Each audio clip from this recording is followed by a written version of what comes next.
Inna ad-dina 'indallahil Islam.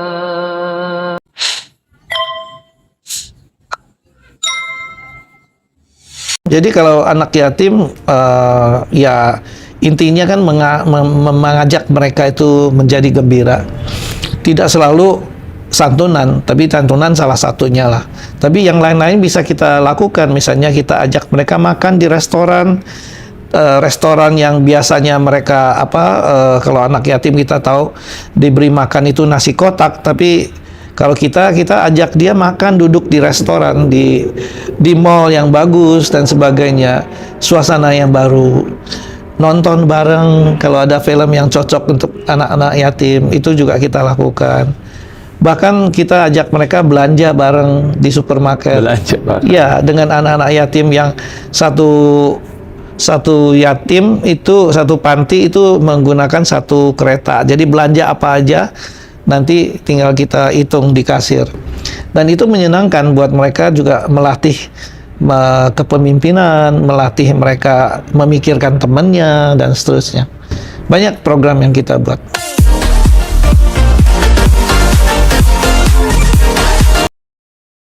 Dan tentang cerita bagaimana Pak Jo menjadi seorang mualaf.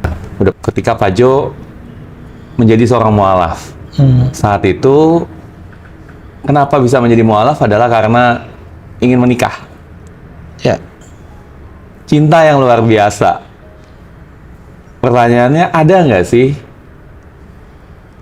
peran dari seorang istri Bapak dalam kesuksesan Bapak, Bu Nurlela? Ya. Iya, saya pikir faktor istri memang selalu penting di dalam sebuah rumah tangga. Nah, ketika mencari pasangan dan sebagainya, tentu itu menjadi ukuran yang dipertimbangkan. Dan setelah saya memilih dan menjadi seorang mualaf, saya melihat istri saya lebih banyak mengambil posisi mendukung saya dan bisa menjadi teman bicara yang sangat menyenangkan. Lalu akibat dari kondisi seperti itu membuat saya bisa lebih fokus ke pekerjaan. Jadi karena tipe saya ini memang lebih suka menyelesaikan pekerjaan itu secepat-cepatnya, karena kemungkinan ada pekerjaan lain atau masalah lain di esok hari. Nah, masalah keluarga, kalau itu tidak terlalu penting, itu biasanya tidak saya urus. Dan saya sangat bersyukur karena istri saya itu selalu menyelesaikan masalah anak-anak, masalah sekolah, masalah rumah, itu dengan semua keahliannya dia. Akibatnya ya saya bisa konsen dengan pekerjaan saya. Proses ini bukan bercerita soal 1-2 tahun, ini masalah puluhan tahun kadang-kadang. Puluhan tahun. Sampai suatu waktu saya juga harus menjadi ketua asosiasi, sehingga urusan saya sampai ke urusan industri dan sebagainya. Tapi karena istri saya fungsinya tetap prima, maka saya bisa konsen pada pekerjaan saya, pada tugas saya, yang akhirnya kita bisa melihat apa yang saya bangun, seperti yang saya lakukan di JNE, itu sampai hari ini masih bisa dianggap sebagai perusahaan yang jadi tuan rumah di negeri sendiri. Keren banget, keren banget. Nah, ketika Bapak memutuskan untuk menjadi mualaf, ada nggak sih resistensi, atau ada nggak sih orang yang nggak percaya, atau bahkan bullying ketika itu terjadi, baik dari pihak luar maupun dari pihak dalam? Iya, memang persiapannya itu perlu waktu yang cukup lama, pemikiran yang panjang. Tentu di dalam keluarga, sebagai keluarga yang tadinya lebih banyak arah keyakinannya itu di Katolik dan Kristen, tentu saya juga harus mempertimbangkan bagaimana pandangan orang tua. Tapi kebetulan orang tua saya termasuk yang tidak melarang, maka saya dapat kebebasan untuk memilih. Dan setelah itu justru saya merasa lingkungan tempat saya masuk menjadi Islam, lingkungan Islamnya itu lebih kelihatan lebih welcome untuk menerima saya sebagai anggota, dan banyak yang siap memberikan ilmunya, memberi pelajaran dan membantu lah. Kalau bullying itu mungkin kalau saya lebih merasakannya waktu saya masih kecil, ketika masih sekolah di SD, di TK, itu karena memang kebetulan saya fisiknya lebih kecil waktu itu karena umur saya lebih masih belum umur waktu masuk sekolah. Jadi itu mungkin hanya karena fisik saja, akibatnya memang pernah dibullying. Tapi buat saya, apakah itu disebut sebuah perbuatan yang tidak menyenangkan? Tapi justru buat saya bullying itu membuat saya lebih mampu bertahan, lebih mampu menghadapi cobaan, dan itu saya syukuri sehingga membuat pekerjaan jadi lebih mudah. Tapi bener bully secara serius atau gimana? Ya, kalau mungkin bagi anak-anak itu ya lebih ke perbuatan main-main, bercanda. Tapi tentu bagi yang terkena ya tidak menyenangkan. Saya pernah pulang sekolah dengan sepatu tinggal sebelah. Tinggal sebelah ya? Ya, dan mungkin juga sekolah tiba-tiba celananya ditarik begitu. Itu ya kita alami. Tapi ya itulah bunga-bunganya buat saya syukuri itu semua, jadi membuat saya lebih kadang-kadang lebih waspada. Ya, alhamdulillah semuanya saya bisa jalani dan semuanya saya syukuri, itu semua membuat saya jadi lebih mampu, lebih kuat. Tadi kita sempat ngobrol-ngobrol sebentar mengenai anak pembantu rumah tangganya Pak Jo, Pak Yanto ya. Iya. Kalau nonton mungkin bisa komen nih. Dan apa sih peran Pak Yanto itu sendiri ngebangun pribadi Pak Jo? Ada nggak kira-kira? Ya, Yanto itu umurnya seumuran, tapi kita sekolahnya berbeda. Saya bertemu dengan Yanto itu mungkin lebih banyak waktunya daripada saya di sekolah. Jadi artinya begini, jadi kalau ketika di sekolah saya mungkin dibully di sekolah, tidak punya teman. Tapi ketika pulang sekolah saya sangat gembira karena di rumah biasanya Yanto sudah menunggu, dia teman saya di rumah. Dan kita seharian itu bermain, kadang-kadang manjat pohon, mengejar layangan. Itu ya sehari-harinya kita itu berdua. Dan ketika dengan Yanto saya merasa lebih nyaman, dan Yanto itu termasuk orang yang selalu membela saya kalau kita menghadapi persoalan-persoalan.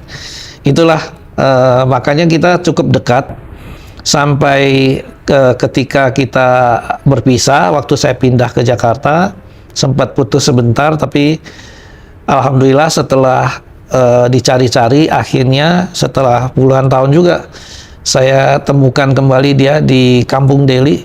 Di situ kita merangkai kembali persahabatan itu sampai hari ini. Jadi Bapak udah sukses sampai balik ke Kampung Deli nyari Yanto?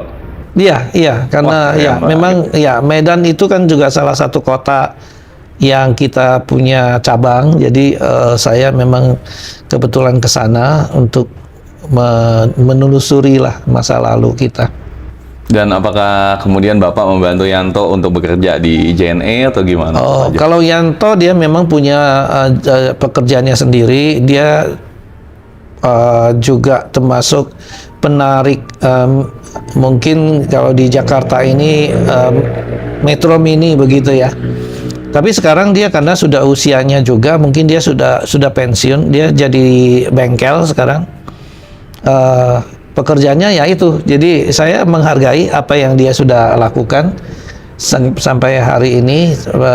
Yang jelas ya kita jadi bersahabat, dengan anak cucunya juga jadi berkenalan. Tapi apa sih yang buat, maksudnya gini Pak, biasanya kan kita kan menganggap rendah ya, apalagi anak dari pembantu. Tapi kemudian Bapak pergi dan sudah berusaha sukses, dan kemudian masih nyari dan kemudian mau bergaul gitu, itu apa sih? Kita penasaran banget. Wah, ini memang itu sulit ya. Buat saya persahabatan itu tidak melihat mereka itu siapa ya. Dari dulu Yanto itu memang anak dari pembantu ibu saya, tapi saya melihat dia sebagai sahabat. Dan bahkan dia sering sekali menjadi pembela saya gitu ketika menghadapi persoalan di masa kecil itu. Dan bahkan ketika saya sudah berpisah suatu waktu, kemudian bertemu kembali, saya tuh sempat bertanya tentang kehidupannya, tentu saja sebagai teman, dan saya merasa mungkin waktu itu dia belum sanggup umroh gitu. Jadi saya tanya mau umroh nggak, dan dia bilang memang belum umroh. Lalu saya ajak dia berangkat tuh, bareng-bareng juga sama karyawan dari JNE karena kita ada programnya. Jadi saya sempat ajak dia umroh. Barangkali itu salah satu yang saya sering kenang, itu cukup berarti ya bagi kita yang beragama dan bisa menjalankan perjalanan ibadah. Mulia banget, Pak. Mulia banget. Salut, Alhamdulillah. salut. Ya, dan Johari Zain Foundation. Saya baca-baca dan lihat visi misinya itu dahsyat. 99 masjid di seluruh dunia. Dan bukan hanya itu, tapi juga berbagi dan sedekah. Kenapa sih Pak berbagi dan sedekah itu penting buat pribadi Pak Jo? Oh ya. Iya, berbagi sedekah itu penting karena kalau saya belajarnya dari almarhum Bapak Suprapto yang mengajarkan tentang atau bercerita tentang salah satu surat di Al-Quran, surat Al-Ma'un, di mana kita diharapkan bisa berlaku dengan baik ya, sesuai dengan agama yang kita anut. Jadi agama itu bukan hanya ibadahnya saja, seremonial, tapi juga tingkah laku kita. Tingkah laku. Termasuk menyayangi anak yatim, memberi makan orang miskin. Itulah yang saya praktekkan, selalu beliau sampaikan dan saya praktekkan, dan itu menjadikan sebuah kesimpulan buat saya bahwa di dalam kegiatan komersial kita juga perlu ada kegiatan sosial, karena komersial saja itu tanpa sosial itu bisa tidak panjang umurnya. Jadi sesuatu yang bisa panjang umurnya adalah ketika dia menjadi berkah, dia menjadi berguna. Nah, pekerjaan sosial yang kita lakukan itu mudah-mudahan bisa jadi berkah kalau kita sudah lakukan juga sosialnya.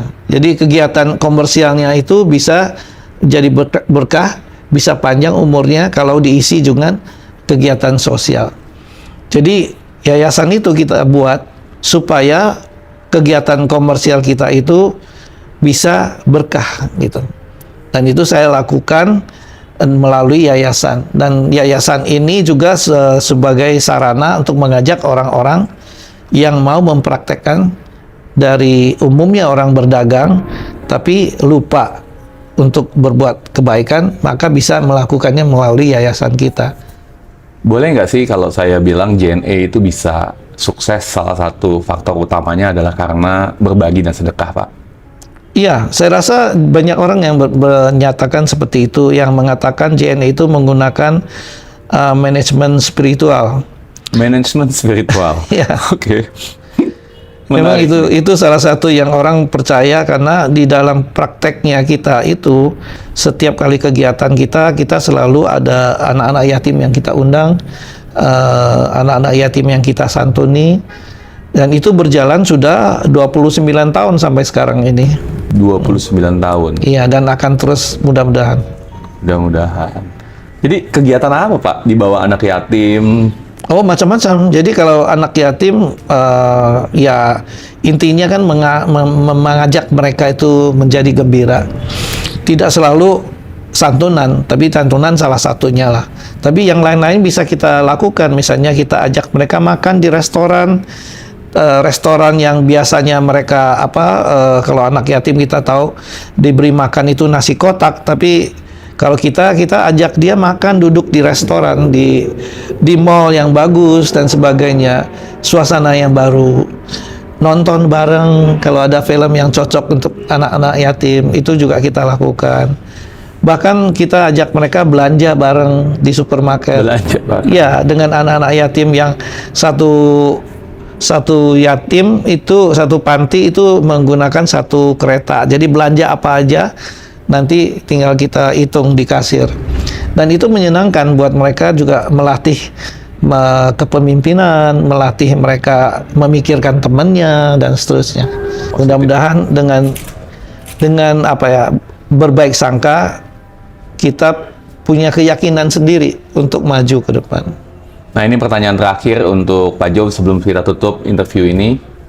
Tadi ketika saya parkir mobil saya, Pak, di bawah, saya ketemu satpam, di mana saya tanya, bener nggak sih ini tempatnya Pak Johari? Ngobrol sebentar dengan Pak Satpam, dia bilang Pak Jo itu kalau datang ke sini pun kadang-kadang ngobrol sama dia. Yang saya pengen tahu, apa sih yang bisa membuat Bapak masih dalam posisi Bapak masih bisa bicara dengan satpam, dan gimana caranya bisa begitu humble? Wah, ini kan susah sekali jawab. Tapi kalau menurut saya tidak pernah melihat orang lain itu lebih rendah, lebih tinggi. Kita semua sama. Di hadapan Tuhan kita adalah manusia. Semua jabatan yang ada sama kita hari ini barangkali atau besok lusa nanti berubah, itu karena Tuhan. Jadi kita jalani aja fungsi kita pada saat sekarang ini. Yang penting sebetulnya adalah ketika kita bisa membantu orang lain, maka kita bantulah. Karena kita tidak pernah tahu suatu waktu mungkin kita akan membutuhkan bantuan orang lain itu juga. Jadi dengan kesadaran seperti itu, maka semua orang kita anggap sama. Kita anggap kita juga bisa bersahabat dengan mereka. Kalau saja kita membuka diri, mudah-mudahan mereka itu juga membuka diri untuk kita. Thank you banget Pak Jo. Thank you. Very nice insight. Thank you very much. Dan dari saya dan Pak Jo, salam miliarder.